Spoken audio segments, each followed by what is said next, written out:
Hello दोस्तों, welcome to exam preparation. और मैं आ गई आप लोगों के बीच हिंदी का एक नया टॉपिक लेके। और आज का हमारा टॉपिक है हिंदी साहित्य इतिहास लेखन की परंपरा का थर्ड पार्ट।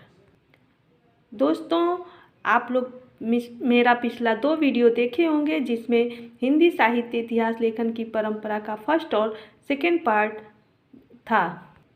आप लोग को तो पता ही होगा कि आजकल टीजीटी, पीजीटी और एलटी ग्रेड एग्ज़ाम में हिंदी साहित्य के इतिहास से ज़रूर क्वेश्चन आते हैं। तो आप लोग इस तीनों नोट्स को अच्छे से पढ़िएगा, देखिएगा और सुनिएगा। और अगर पसंद आए तो मेरे चैनल को लाइक, सब्सक्राइब और शेयर कीजिएगा। तो आइए देखते हैं हिंदी साहित्य इतिहास लेखन की परंपरा का थर्ड पार्ट।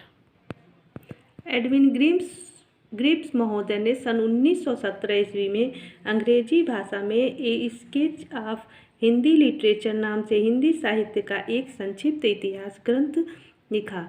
सन 1920 ईस्वी में FEK ने अंग्रेजी भाषा में ए हिस्ट्री ऑफ हिंदी लिटरेचर नाम से एक इतिहास ग्रंथ लिखा। तज़किरा-ई-शुअराए हिंदी 1848 ईस्वी नामक इतिहास ग्रंथ मौलवी करीमुद्दीन द्वारा लिखा गया। इसमें कुल कवियों की संख्या 1004 है, जिसमें हिंदी के 62 कवि हैं। इस ग्रंथ में प्रथम बार कालक्रम का ध्यान रखा गया। आचार्य हजारी प्रसाद द्विवेदी ने 3 इतिहास ग्रंथों की रचना क्रमशः हिंदी साहित्य की भूमिका 1940, हिंदी साहित्य उद्भव और विकास 1952 और हिंदी साहित्य का आदिकाल 1952 नाम से की। डॉक्टर राम कुमार वर्मा ने हिंदी साहित्य का आलोचना इतिहास नामक पुस्तक लिखी। इसका प्रकाशन 1938 ईस्वी में हुआ। डॉक्टर वर्मा ने अपने इतिहास ग्रंथ में 693 ईस्वी से 1693 ईस्वी तक की कालावधि अर्थात संधि काल से लेकर भक्ति काल तक की अवधि को ही लिया।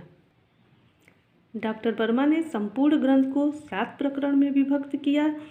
डॉक्टर वर्मा ने स्वयंभू को, जो कि अपभ्रंश के सबसे पहले कवि हैं, हिंदी का पहला कवि मानते हुए हिंदी साहित्य का आरंभ 693 ईस्वी से स्वीकार किया।